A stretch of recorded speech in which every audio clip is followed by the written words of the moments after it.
Hello, Virgo. It's Anna from Virgo, and I need your attention for this one.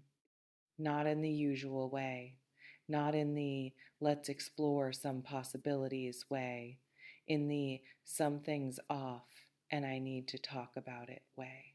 This reading came through different, felt urgent, felt like there's a pattern unfolding that some of you need to be aware of before it fully lands. So I'm not doing the typical intro, I'm not easing into this. We're going straight in. If you're here, there's probably a reason. Let's not waste time. Here we go. Brace yourself. So, something's coming that you're not prepared for. Not bad necessarily, just unexpected, the kind of thing that shifts your whole week when it arrives.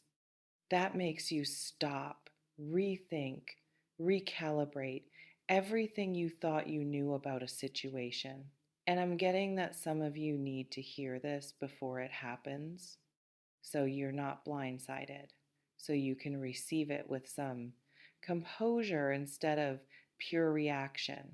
Let's talk about what preparation actually looks like when you can't know specifics.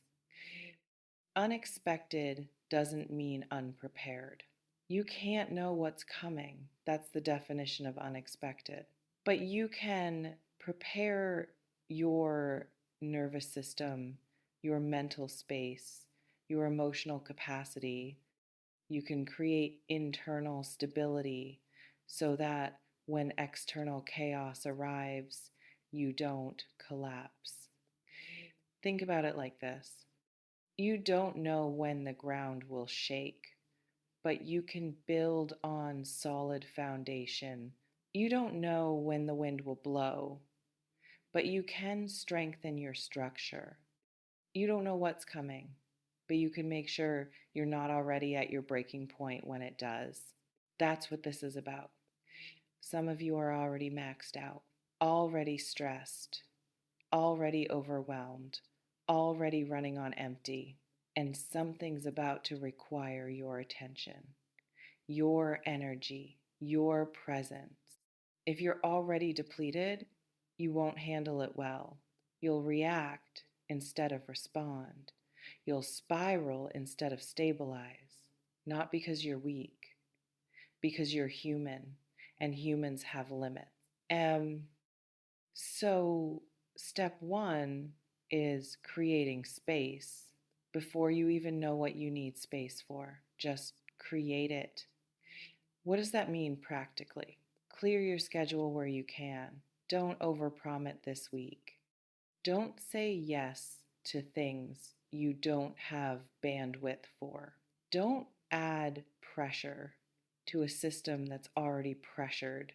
Give yourself margin, breathing room, flexibility, so that when something unexpected lands, you have capacity to meet it.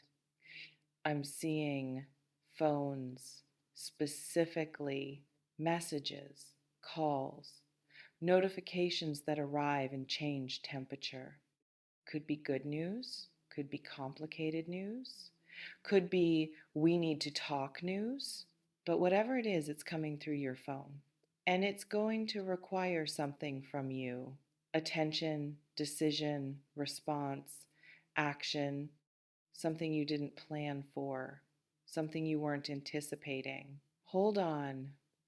Here's what I need you to understand about unexpected communication. The first response is usually wrong. When you're caught off guard, your brain goes into reaction mode. Fight, flight, freeze, fawn, whichever one is your default.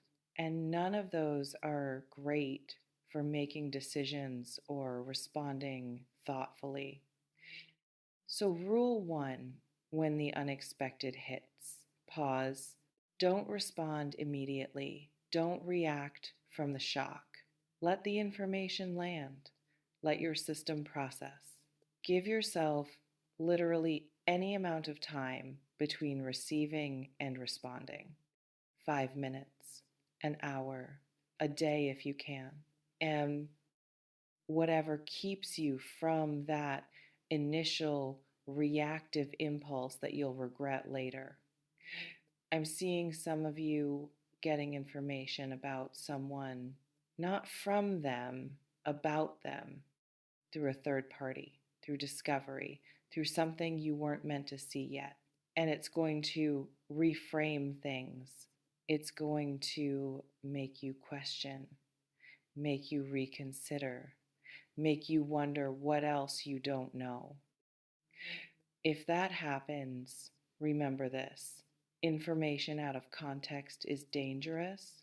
Before you make it mean something, get the full story.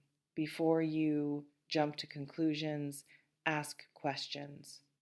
Before you decide someone's guilty, let them speak. Partial information creates partial truth, and partial truth is often full lie. So be careful with fragments, be careful with secondhand reports. Be careful assuming you understand based on limited data. For others, I'm getting something more direct. Someone reaching out who hasn't reached out in a while. Someone showing up who's been absent. Someone saying something they haven't been able to say before. And it's going to catch you off guard because you'd settled into their absence. You'd made peace with the silence. You'd moved on in certain ways. And now they're back. Or trying to be, and you're not sure what to do with that. Because part of you wants to engage, wants to hear them, wants to see if something's different. But another part is protective, cautious, remembering why there was distance in the first place. Both parts are valid, both parts are wise. The question is which one you're going to let lead. And that's not a question I can answer for you. That's yours to sit with. Here's what I will say though. Just because someone reaches out doesn't mean you have to reach back. Just because someone wants to talk doesn't mean you have to engage. Just because something's unexpected doesn't mean it's required. You have agency here. You have choice. Don't let surprise turn into obligation. Some of you are going to receive an apology you've been waiting for, and it's going to feel good, validating, like finally someone sees what they did. But here's the thing about apologies that come late: they're for them more than you. They're about their guilt, their growth, their need to clear their conscience, which is fine. People should apologize when they've caused harm, but you don't have to do anything with it. You don't have to forgive immediately, don't have to reconcile, don't have to make them feel better about apologizing. You can receive it, acknowledge it, and still maintain your boundaries. I appreciate you saying that. I need time to process. That's complete. That's enough. You don't owe more than that. And don't let their discomfort with your processing become your problem to solve. Hold on. Let me talk about what unexpected can look like on the positive side. Because not everything coming is heavy or complicated. Some of you are about to get surprising good news.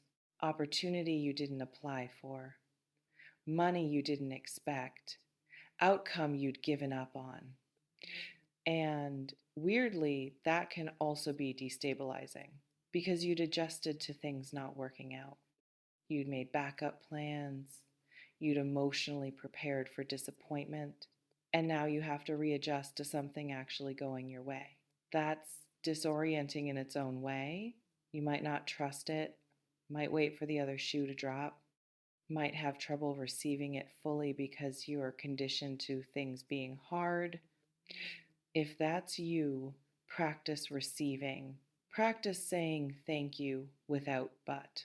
Practice letting good things be good without searching for the catch. Practice believing that things can work out, can come easy, can surprise you pleasantly. You've had enough hard surprises. You're allowed soft ones too. And when they come, let them land. Let them count. Let them in. I'm also getting career stuff for some of you. Unexpected offer, unexpected conversation, unexpected shift in dynamics. Someone noticing your work who you didn't think was paying attention. Someone reaching out with proposal you weren't anticipating. Someone creating opportunity you didn't see coming. And it's going to require quick decision making. This is where having space matters. If you're already overwhelmed, you'll say no from exhaustion or say yes from desperation. Either way, not from clarity. But if you've created margin, you can actually assess, can actually ask the right questions, can actually evaluate if this serves you, can make a decision that's strategic instead of reactive. So again, create space now before you know what it's for.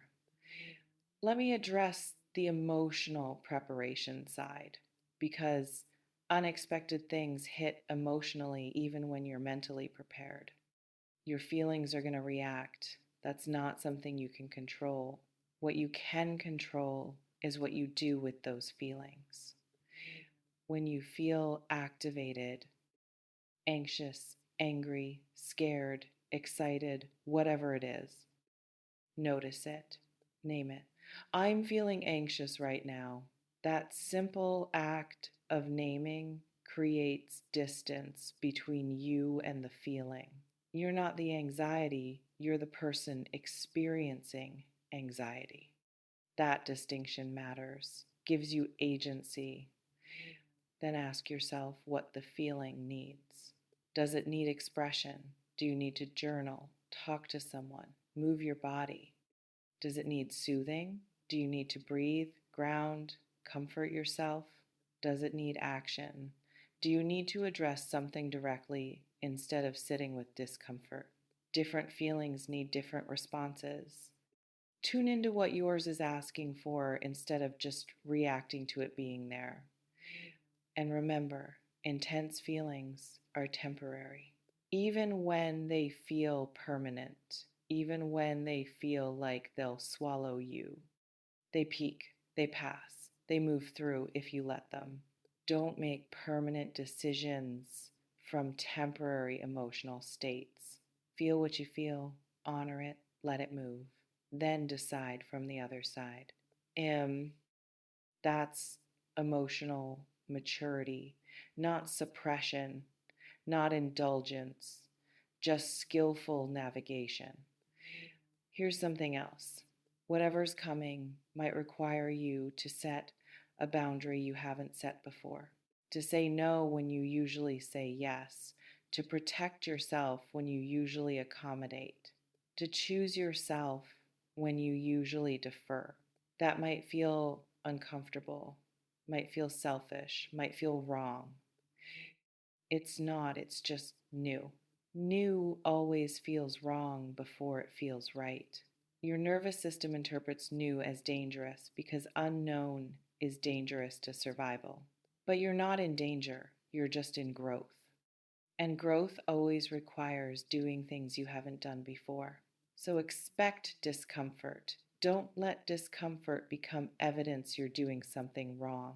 Sometimes discomfort just means you're doing something different. Let me talk logistics for a second. Practical things you can do right now to prepare for whatever's coming. 1, check in with yourself physically. How's your sleep, your eating, your basic self-care? If those are a mess, shore them up. Even a little bit helps. You can't handle unexpected stress well when your body's already stressed. 2, identify your support system. Who can you call if you need to process? Who's safe to be vulnerable with? Don't wait until you're in crisis to figure out who your people are. Know now, so when you need them, You can reach without hesitation. 3, clear your physical space if you can. Cluttered environment creates cluttered mind. You don't need everything perfect, just a little order, a little breathing room makes it easier to think clearly when you need to. 4, write down your non negotiables. What are your boundaries? What are your values? What are you not willing to compromise? Having those clear before pressure arrives makes it easier to hold them when pressure arrives. Because in the moment, everything feels negotiable. Everything feels like maybe you should just know, decide now. So later you just reference instead of reinvent. That's the value of preparation. Not knowing what's coming, but knowing who you are when it does. Look, I can't tell you exactly what's about to happen. Can't give you specifics because this reading isn't about specifics. It's about readiness, about resilience, about not being caught completely off guard. Some of you need to hear that something's shifting so you stop autopiloting, so you pay attention, so you stay present. Because whatever's coming requires your presence, your awareness, your conscious choice, not your reaction, not your pattern, not your default, your actual present, empowered response. And you can't give that if you're half asleep in your own life. So wake up, pay attention, get ready, not from fear, from strength, not from anxiety, from groundedness. You're not preparing for disaster. You're preparing to meet life skillfully, whatever it brings, however it arrives. You've got capacity for this. You've handled unexpected before. You'll handle this too. You always do. Take what resonates here. Use it to get ready in whatever way makes sense for you. And trust that when the moment comes, you'll know what to do. You always know, even when you think you don't. Somewhere underneath the panic and the noise, listen for that voice when things get loud. It's still there, it's always there, and it'll guide you through whatever's next. Count on it.